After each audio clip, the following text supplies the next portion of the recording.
Hello friends, कैसे हैं आप सभी? आ चुके एक नए वीडियो के साथ। ये पेपर लीक कहां तक सीमित है, शायद ये पटना तक है या इसके बाहर अन्य राज्यों में है, ये पता नहीं है। और यही वजह है कि नो रीनीट, यानी फिर से रीनीट नहीं होगा। ये कहने वाले भारत के chief justice of India D Y Chandrachud अब रिटायर हो गए हैं और ऐसे में उनकी हर तरफ बात हो रही है। हर तरफ सिर्फ डीवाई चंद्रचूड़, डीवाई चंद्रचूड़ और डीवाई चंद्रचूड़। सबसे पहले बात कर लेते हैं साल 2016 की, जहां पे कुछ बच्चे पहुंच गए थे सुप्रीम कोर्ट रीनीट के लिए, क्योंकि पेपर लीक का केस था। ऐसे में जब सुप्रीम कोर्ट ने अपनी वर्डिक्ट सुनाई तो सुप्रीम कोर्ट ने साफ साफ कहा कि अगर कोई भी एक बेईमान बच्चा या तो चीटिंग करते हुए नीट की सीट ले लेता है तो ऐसे में वो उस बच्चे के साथ अन्याय होगा जो बच्चा अपनी मेहनत से एक सीट पाने वाला था।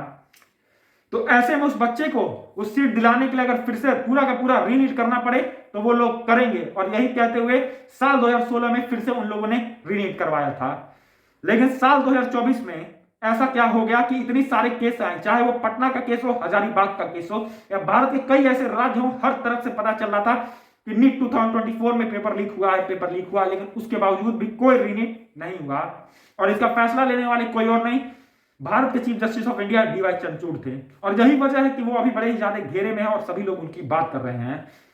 बात करते हैं अब दूसरे पॉइंट की, जो कि है कि डीवाई चंद्रचूड़ जी एक कमेटी में गए थे और कमेटी की बैठक थी जहां पे सुप्रीम कोर्ट के जज लोग थे। ऐसे में डीवाई चंद्रचूड़ ने कुछ ऐसी चीजें कह दी जो कि उनके साथ बैठे हुए जजों को, सुप्रीम कोर्ट के जजों को पसंद नहीं आई। ये कहीं ना कहीं ये सोचने पर मजबूर कर देता है हमें कि क्या डीवाई चंद्रचूड़ ने सही चीज कही होगी और सही बात कही होगी, क्योंकि उनके साथी जो कि थे भारत के सुप्रीम कोर्ट के जज धुलिया जी और भारत के सुप्रीम कोर्ट के दूसरे जज जिनका नाम है नवरत्न जी, वो दोनों लोग उनकी बात से सहमत नहीं थे और उनका विरोध भी किए कि आप गलत कह रहे हैं। ऐसे में यह भी एक बड़ा सवाल खड़ा कर देता है।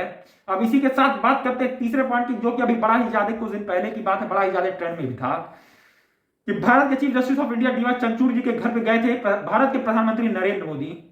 ऐसे में सबसे बड़ा सवाल तो यही खड़ा हो जाता है कि क्या कार्यपालिका और न्यायपालिका का काम एक साथ होता है? तो कार्यपालिका और न्यायपालिका एक साथ कैसे दिख रही है? कार्यपालिका का काम होता है देश का काम करना और देश को संभालना, और न्यायपालिका का काम होता है देश में न्याय को स्थापित करना और न्याय देना। तो ऐसे में ये दोनों लोग मिश्रित क्यों हो रहे हैं? इस चीज पर बड़ा ही ज्यादा सवाल भी खड़ा हो गया। ऐसे में कोई साफ साफ जवाब तो नहीं मिला, लेकिन इसमें कई सारे लोग भी शामिल थे और कई सारे सवाल भी उठ गए, जिस वजह से अब इस पे बात हो रही है।